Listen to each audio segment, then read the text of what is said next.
Now next question 2.7.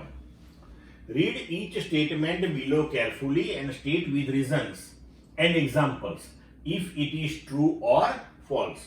A particle in one dimensional motion, right?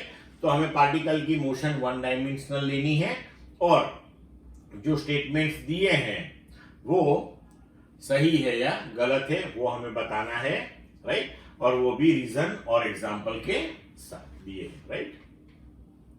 With zero speed at an instant may have non-zero acceleration at that instant. So yes, ये true है. क्यों? क्योंकि हम देखते हैं कि अगर हमने किसी ऑब्जेक्ट को, जैसे आगे एग्जांपल में बॉल को थ्रो किया तो बॉल ऊपर जाएगा, मैक्सिमम हाइट पे जाएगा तो मोमेंटरीली वो स्टेडी हो जाएगा, मतलब कि उसकी स्पीड जीरो हो जाएगी. लेकिन उस टाइम पे एक्सेलरेशन तो ग्रेविटेशनल एक्सेलरेशन है ही है, तो non zero acceleration at that time, तो ये ट्रू हो गया. Now B, with zero speed may have non zero velocity, ये फॉल्स हो गया.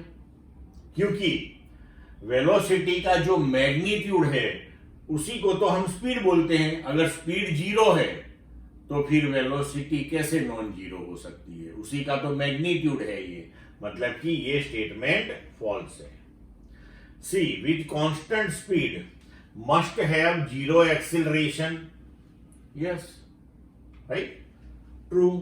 क्योंकि स्पीड कांस्टेंट हो गई तो चेंज इन स्पीड जीरो हो जाएगी और हमें वन डायमेंशनल मोशन लेनी है तो डायरेक्शन की यहां पे कोई बात आने वाली नहीं है.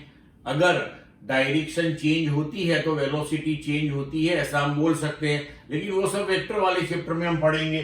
तो यहां पे जब तक हम वन डायमेंशनल मोशन लेते हैं तो हम बोल सकते हैं कि कांस्टेंट स्पीड मतलब कि change in speed that is zero, तो एक्सेलरेशन क्या हो जाएगा अपना?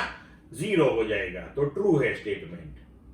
D, with positive value of acceleration must be speeding up, जरूरी नहीं है, राइट?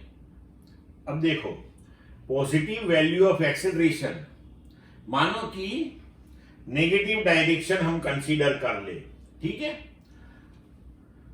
तो वेलोसिटी जो है वो नेगेटिव डायरेक्शन में हम नेगेटिव लेंगे.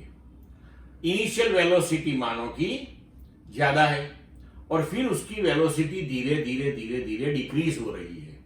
तो इनिशियल वेलोसिटी मानो कि एज पर एग्जांपल हमने -10 ले लिया, फिर उसकी वेलोसिटी डिक्रीज होते होते -5 हो गई.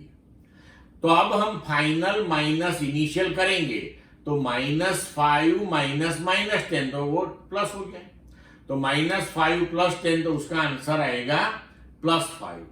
तो चेंज इन वेलोसिटी प्लस आ गया, तो अब एक्सीलरेशन का आंसर प्लस आएगा. तो यहां पे देखो, एक्सीलरेशन पॉजिटिव आया लेकिन वो स्पीडिंग अप नहीं है, उसकी स्पीड डिक्रीज हो रही थी. तो नेगेटिव डायरेक्शन में अगर मोशन है तो ये जरूरी नहीं है कि स्पीडिंग अप ही होगा, राइट?